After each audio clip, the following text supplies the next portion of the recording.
Welcome back to another mini episode of the Authentic Man podcast. It's been a little while since I've done a video like this, where I record the podcast and I record a video on Instagram. If you're listening to it on the podcast, then, just know there's a video. And if you listen to the video, you can go to the podcast and listen to it. Had a little break over Christmas, some time off over the holidays like a lot of people. I just need to recharge, which is good for us, all of us. But I'll get into this one quickly because, I like to keep this under 10 minutes because I know that, we're all rushing around trying to get help as quickly as we can. Isn't always the best thing for us, sometimes we need deeper help, but these should set you on a good path. If you're struggling with online dating, which a lot of people do, a lot of people I speak to is like, oh, I hate online dating, it's terrible, the people are terrible, blah, blah, blah, blah. And I say, well, that wasn't my experience, and it's not the experience of all the people I know. So here's a few tips to help you. I'm not going to go into depth on some of these. There's like 9 of them here that you can follow, you can take on. But I will say a little bit about each of them. So I've got about a minute on each. The first one is better quality photos. I see most people's photos on online dating, and they're pretty shit, especially men. Men are really guilty of this. Women can be really guilty of like 2 photos on the beach, and I guess, you in a bikini, if that's what you want people to see, then cool. But if your photos are, like that, and you're not getting the sort of men you want, then maybe you want to change out for something a bit different, because ultimately our photos are an example of what our lives are like, and you will trigger certain men to respond to you or certain women to respond to you based on your photos. So it's something that you might want to start playing around with. And being lazy is not a good look. I always say this, ultimately having some decent quality pictures is well worth whatever they cost you, because ultimately you could meet the woman or man of your dreams. So ask yourself, what would I be willing to pay to meet the man or woman of my dreams? And then think to yourself, what's that in comparison to getting a photographer for a day or 2 or 3 hours, right? It's nothing. Absolutely pittance, to be honest, right? The next one is showing some personality. Like I see a lot of lacking bios, people not talking about themselves, or they're not using enough emotive language. That's something I always talk to the men I work with, is like, use emotive language in your bio, because it's like, oh, I'm an easygoing guy, I like to have fun. Yeah, you've got the word fun in there, but it's not really, you just sound like every other boring man. Like, easygoing isn't a particularly emotive word. Easygoing actually isn't necessarily a most positive word. We think easygoing is good, but easygoing people are often people pleasers and nice guys, which means that they're deeply resentful on the underneath. They're not, going for what they want in life or asking for what they want. So put a bit of personality into it. Be willing to fail, actually. Be willing to put yourself out there and fail on that. That's something I always say.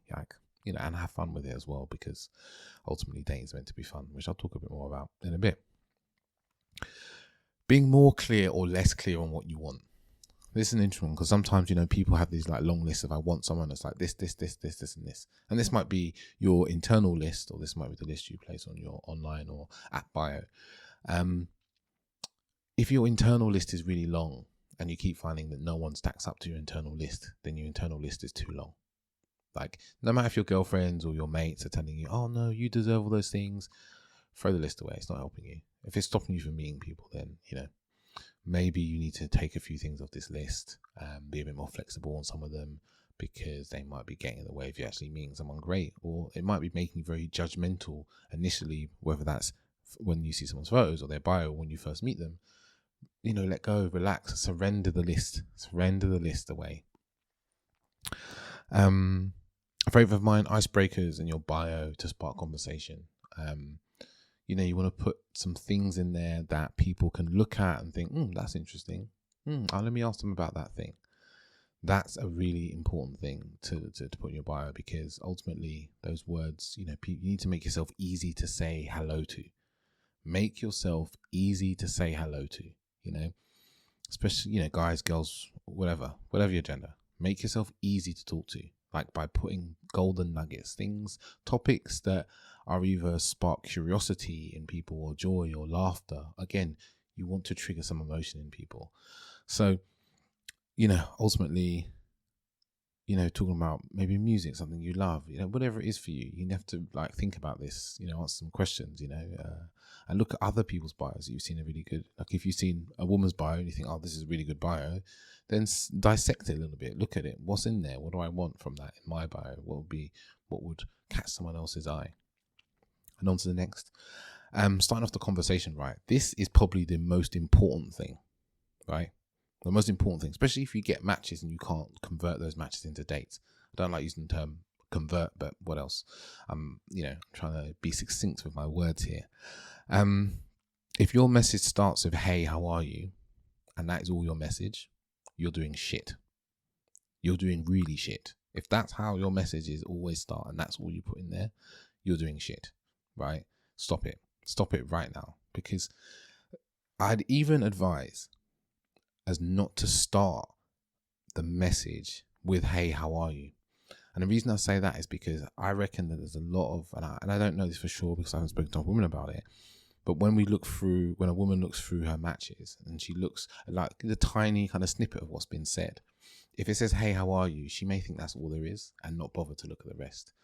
So maybe start with a statement, maybe that's like something else, maybe, so I saw you like X, Y, and Z, or, oh my God, not, oh my God, I feel that's so cliche, but, something about what's in her bio, what's in her photo, because I think it just goes a long way to those being the first words we see. And you can say, hey, how are you afterwards?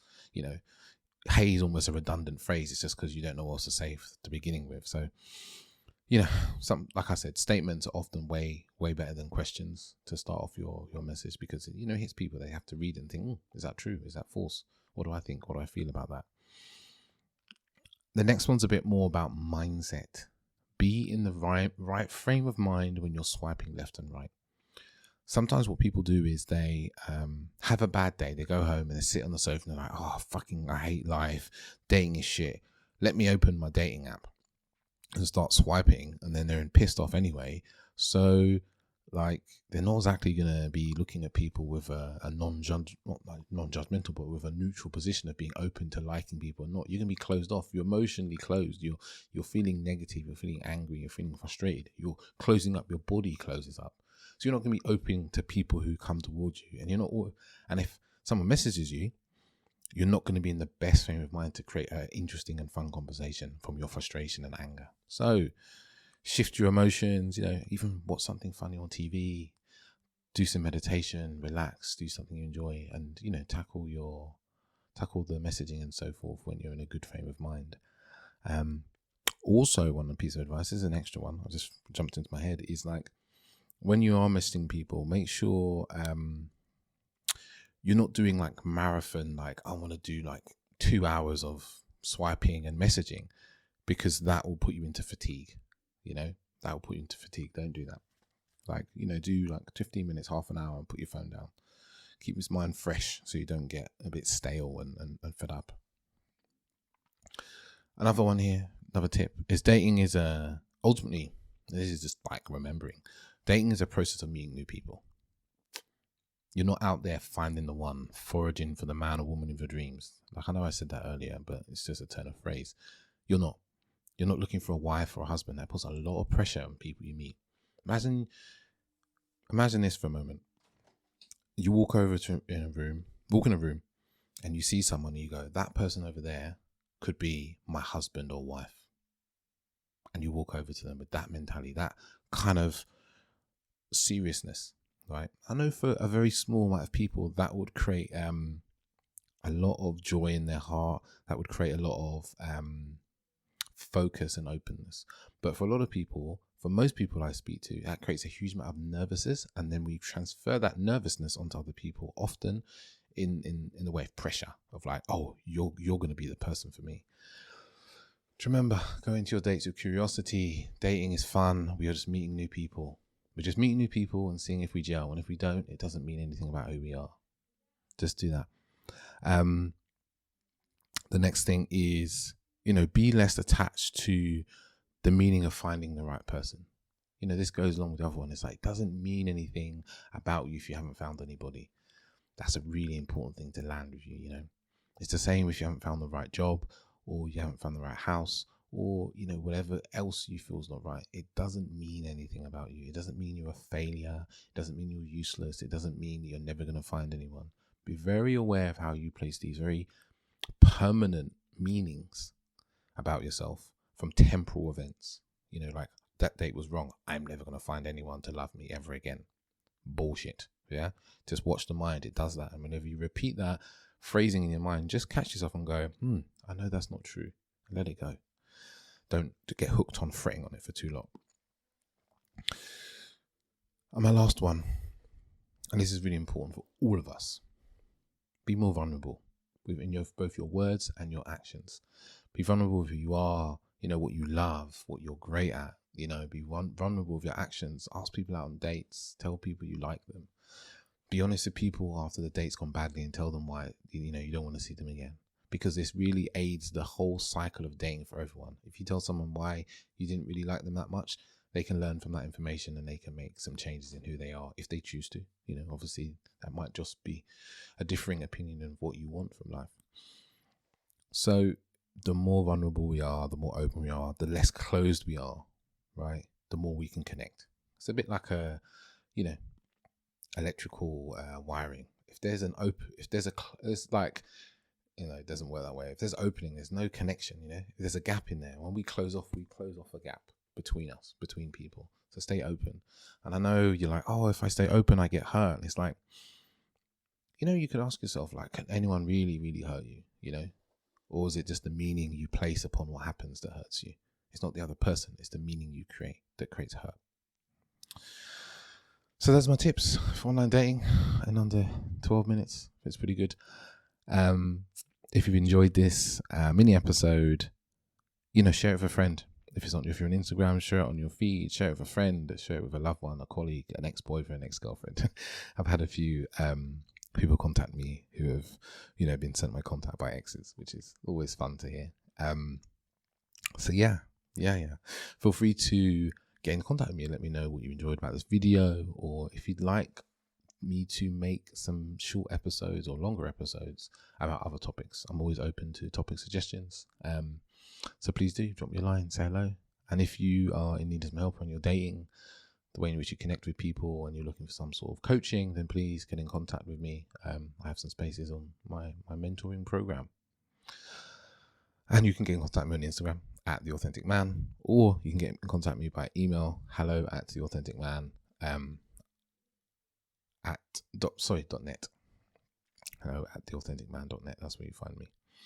So yeah, until next week, ciao.